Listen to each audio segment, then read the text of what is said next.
Karen Romero from Krome Mental Health. How are you doing? Hi, Melina. I'm doing well. Thank you so much for having me. That's awesome. So I'm still on a high from the Beyond Barriers event from last week. Congratulations. That was a fantastic event. Thank you so much. And I'm so glad you were there. Me too. That was awesome. That was an incredible experience. Yeah, I'm trying to figure out where we actually met, even though it's recent, right? Fairly recent, yes. We actually met. The very first time was at the Rise Up For You event. Oh, we that sat was at last the same month. table. Oh my goodness. Yeah, so I saw you there, Yeah. and we didn't get a chance to talk very long. It was a very brief conversation. But based on that, I knew I wanted to get in touch with you. Yeah. That was, I think, a Monday or a Tuesday. Yeah. And then I saw you at a Chamber of Commerce event, Yes. I think on the Friday. Okay. That's when we were able to speak a little more. Yeah. We got to know a little more about each other's business. Yes. And realized they're very much aligned. Very, very much alike. and then I was able to, invite you to this podcast, and before that, get you on the networking event last week. So, yes, that was incredible. Thank you so much. Yeah, we're looking forward to next year. So you're on the VIP list. So Thank you. Thank you. I'm looking forward to doing more collaborations, whatever it may be between now and then. So. I am as well. Yeah. So that's pretty cool. So yeah, thank you for the refresher. I feel like I've known you forever. That's why it's really weird. That's why it's great to have those connections. Yeah. Just see each other at events like that. Yeah. I can see this partnership going very far. No, it's awesome. So here today, because October is a lot of things, but we're focusing on Mental Health Awareness Month. Yes. With October 10th being World Mental Health Day. And so this is why I wanted to have you here. And I would love to hear your story, Karen. Please go ahead. So my background is actually I have a BA in sociology with a criminology specialization. Oh, wow. Yeah. So through that, I did a independent research study with the Edmonton John Howard Society. Okay. And it was with one of their youth programs, and I fell in love. Going through school, I thought maybe I would work in corrections. Oh. And this made me want to be on the other side, on the preventative side of it. So I started working in group homes. I ended up working in youth programs for at-risk youth in nonprofit organizations. And it was there that I had a role of creating workshops. So I was working with youth also briefly on a one-to-one basis, and hearing their struggles and what they were going through, just, the typical teenage angst. It really made me realize how important our mental health is. Right. They didn't know this, but I knew. So once I started working on their mental health, we were able to get them to understand where their behaviors were coming from, why they were thinking certain things. And so they were able to kind of turn some of those issues around, whether it be friendships, bullying, relationships, family issues, troubles at school. So I continued to create these workshops. They were mostly life skills. But what I started doing was I started giving them the foundation of mental health. I started creating them with mental health kind of at the base and going from there. How does mental health affect our self-esteem? Yeah. How does it affect the way we carry ourselves, the way we relate to one another, the way we talk to one another? Yeah. And it was wildly successful. The workshops were very much in demand. I was the only facilitator at the time. And I was going around to schools, other organizations. I had a really great partnership with the Young Offenders Center here in Edmonton. And it was just so inspiring. Yeah. And so one of the most common questions that I would get from teachers or from staff from these other organizations where I was delivering this was, well, can I sit in on this, or can I get this? Is this available for adults? Wow. And that showed me there is a need. Yeah. They themselves are asking me for this. They're the ones that are asking if it's available anywhere else, if we have that, in our adult programs. Yeah. And that just got me thinking, I really wanted to make that a main focus of my career. Mm-hmm. I wanted to be able to talk and educate about mental health and why it's so important, Mm-hmm. and how every facet of our life, every aspect is impacted by it. Yes, agreed. Yeah. Yeah. So I was looking after this was right around the pandemic. The pandemic happened, Mm-hmm. and mental health issues like Right. that awareness just Blew up. blew Yeah. up. It exploded, and we really realized, Yeah. as long as your mental health is okay, if you can take care of it, Mm-hmm. it doesn't.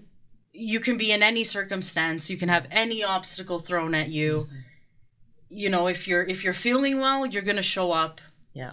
for yourself with Yeah. your best self. Wow. So I really wanted to make that the main focus of my career, and there weren't too many opportunities that I was finding, so I decided to create it. And just really, really get out there and see what the needs are, Mm-hmm. what the needs of the community are in terms of mental health. Yeah. Because it's not just youth that are suffering. Right. It's clearly, from what I was hearing, it was a lot of adults as well. Every human, I think. Yeah. Yes. Yeah.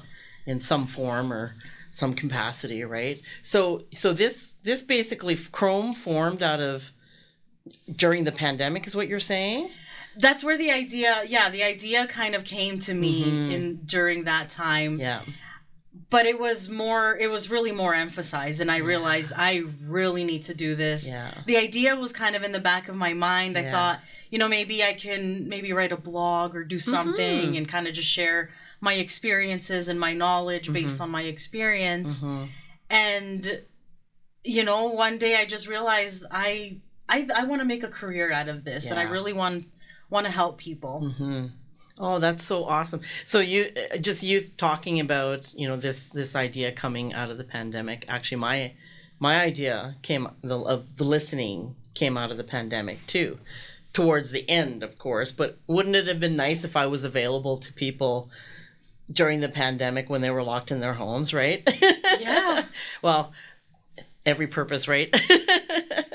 And always is a time for and reasoning for everything. So tell me a little bit more about the work that you do in terms of mental health and the kind of clients you get, and please expand on that. Yeah, so most of my experience is with youth. So I have worked in many schools, like I said, non-for-profit organizations, group homes.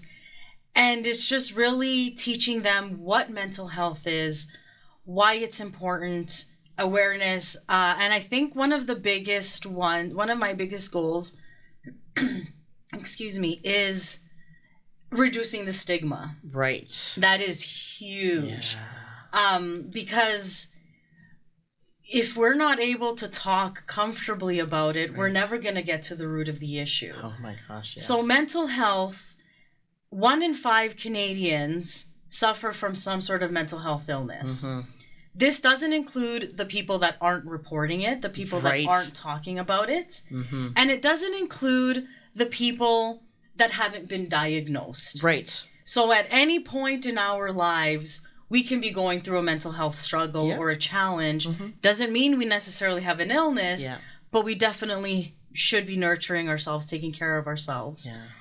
So my biggest thing is empowerment, reducing the stigma, getting the word out there that it's okay to talk about how you're feeling. We encourage people to take care of their physical health, right? We say be active, move in some way, whether it's, a kickboxing class or the gym or a dance class, eat the proper food, really take care of your body. Mm-hmm. But we don't talk about it nearly as much when it comes to our mental health and what it looks like to take care of that. Yeah. So I've always thought it would be ideal if my services were very easily accessible to people. So I thought, what better than where people already are, at work. Yeah. In the workplace. Yeah. Myself, as an employee of a not-for-profit, I've been at work when they have brought somebody in and they've talked about, meditation, and we had a meditation session, or we talked about, how to deal with stress. I was already at work. It was convenient. I didn't have to take the time off and go look for resources or look for this information where I could go. I was just at work, and my work was, they valued us enough to bring somebody in and talk to us. That's awesome. And if we wanted, we could reach out to them and get even more support and ask them, whatever other questions that we had, but at least it got a conversation started within our work, within our culture. We started talking about, okay, well, how can we implement mental health policies, right? And have that be reflected in the culture? How can we make it an inclusive, a welcoming culture where people are comfortable approaching their boss feel and saying, safe, right? Hey, you have that safe space to say, hey, I'm not feeling so well right now. Can you help me with these deadlines, or can I take some time off without being penalized for it? Right. So yeah, I my dream would be to be able to go into people's workplaces offering that support for them, whether it's going in for a 2-hour workshop on stress, or if it's actually coming in, working with the leadership team and saying, all right, well, maybe you have a high turnover rate, or you're seeing low morale or low productivity. What's going on with your staff? Let's talk about them. Let me talk to them. Let me see what they're experiencing, what their thoughts are on all of this, and how can we work together to implement this in your work culture, in your environment, so that safe space is created. Again, reducing stigma, talking about our mental health, how we feel. Because when you have people that are doing well, they're going to show up for your company. They're going to thrive. They're going to thrive at work, and they are going to make those sales. They're going to make those deadlines. They're going to have that repeat business. And the motivation will be there, right? Exactly. Yeah. So if you can take care of your mental health, if it's coming to your work, if you are providing this for your staff, or for youth, if you're offering this as an after school program, if you're offering this in your school, then that gets that conversation started. It creates that safe, comfortable space for people. So my next question would be, as you were talking about the work you do, I was thinking, what has been the reaction and the feedback you've gotten? It has been marvelous, to be honest with you, because people know when they're sad, when they're angry, when they're annoyed, but they don't always understand the reasons, the underlying reasons why. So if we can get to the roots of those issues and why people are feeling the way they are, and really give them that understanding, that self-awareness, so that they know themselves, all right, well, this affects me in this way. It's not only going to help themselves, if it's a teacher or a boss, they're going to be able to support their staff if their staff is able to advocate for themselves, if they feel empowered to talk about it. So I do hear, this is needed, because a lot of people don't know they're struggling, and this is, it might let them know, oh, hey, I'm actually not angry. I'm feeling this way because of this and this and this. I'm going through my own hardships. I'm experiencing some issue at work, and that's where this, unmotivated feeling, that's where this, for lack of a better word, laziness is coming from. Wow, that's really amazing. Oh my goodness. I was just thinking about my time in the workplace and how not just myself but other people I worked with have struggled. And so certain organizations, they would, and it's the environment, you're right. It's the environment that they create where you just feel like, okay, I can't be here because I feel like they're judging me, right? And the criticism is there. And they don't give you that environment to feel safe enough to go, you know what, I'm not okay. I'm mentally not okay. What do I do, right? And to feel like they can't reach out, that's so sad. And I think anyone that has ever had a job anywhere is going to relate to that. Yeah. It will resonate with them. Yeah. Because I find it hard to believe if anybody says, I've never had a bad manager or a bad boss. Yeah. That's really, I'm so glad that you're doing this work. Just because when I was working, for the middleman back when, years now, I didn't feel that sense of safety, getting that safe space. And, I think that's also something fairly new. Mm-hmm. We are we're coming into this time where mental health is talked about a little bit more. We still have a long ways to go. Yes, yeah. We have a long ways to go because despite the conversation having been started, there is a serious lack of resources out there. Yes, that's a good point. There's a lack of resources, a lack of funding, a lack of awareness and knowledge. So we are still kind of making headway in that, and we are starting to talk about mental health, and I think a lot of people are using platforms, like this, like their podcasts and, any way that they can to talk about mental health. And I think a lot more companies and organizations are really starting to embrace the fact. Yeah.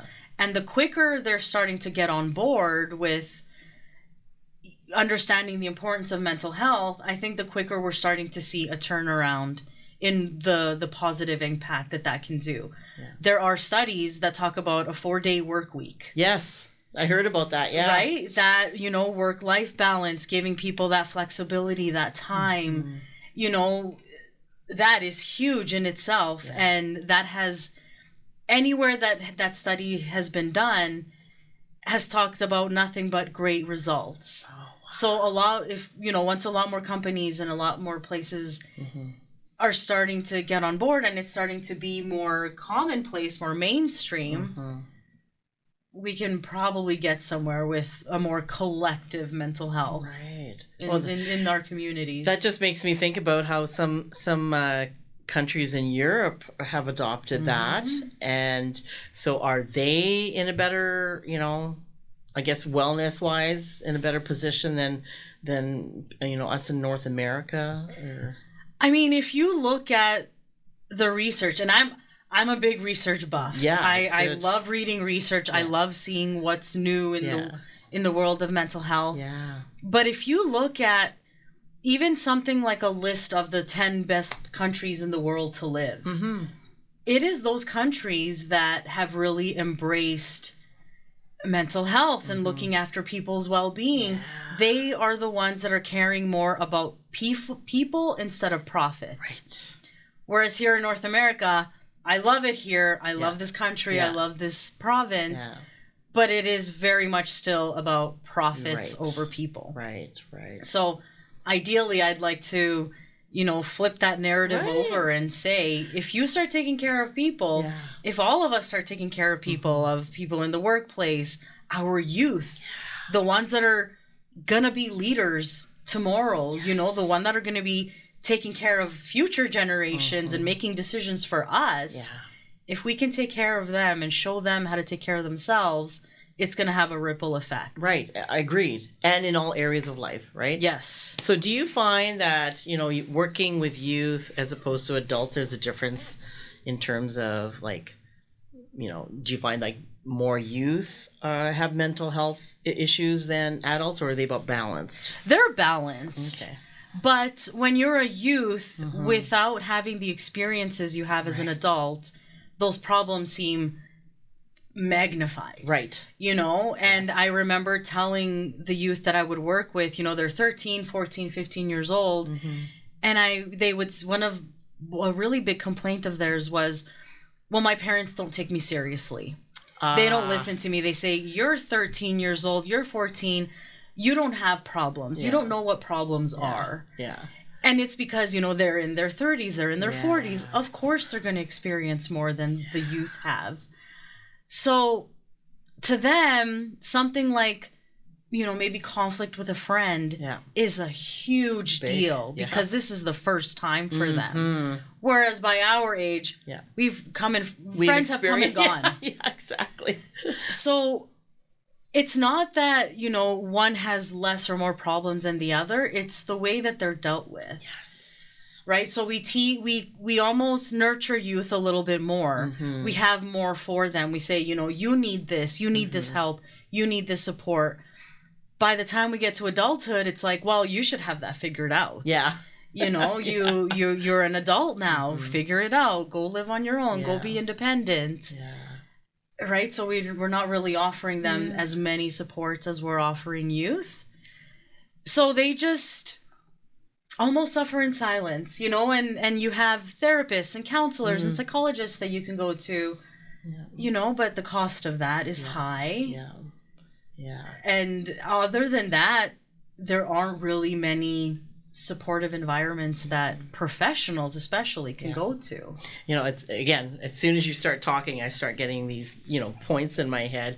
So I go back to having to learn even from my son how to listen properly, right? Because even in my culture, it's about we're the elders. You're supposed to respect us. What we say goes, right? And then I've learned through him and through other parents as well, actually, I just want you to listen. I don't need you to say anything else.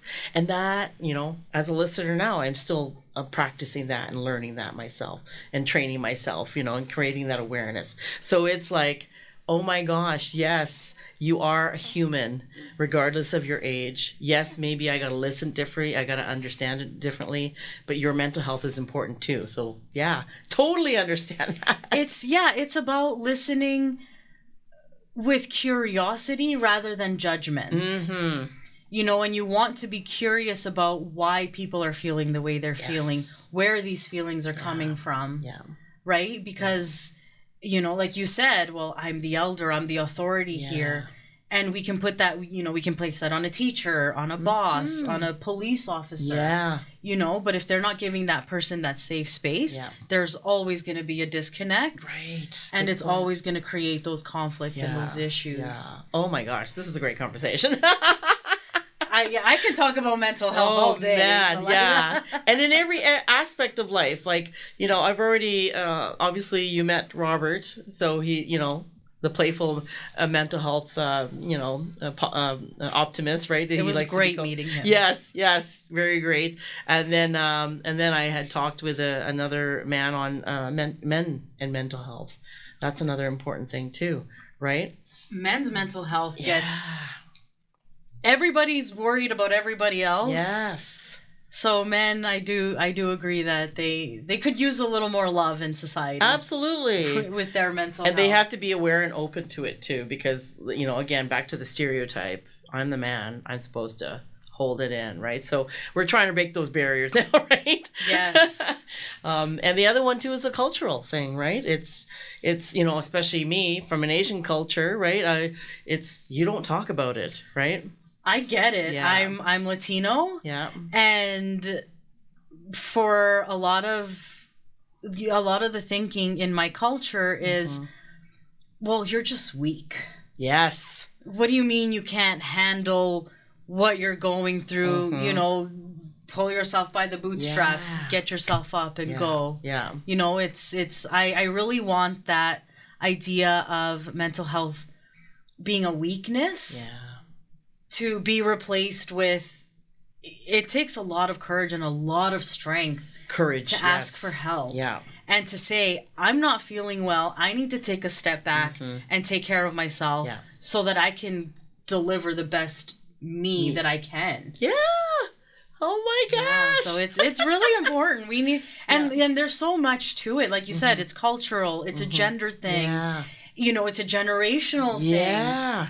Working with youth has taught me youth are so open-minded. They are willing to just absorb all the information you give them, and they ask a million questions. They challenge you. Oh. Right? Where some people might see that and they say, well, why do I have to do this? Why do I have to do that? And people just say, well, because I'm the teacher. I'm your mom, and I said so.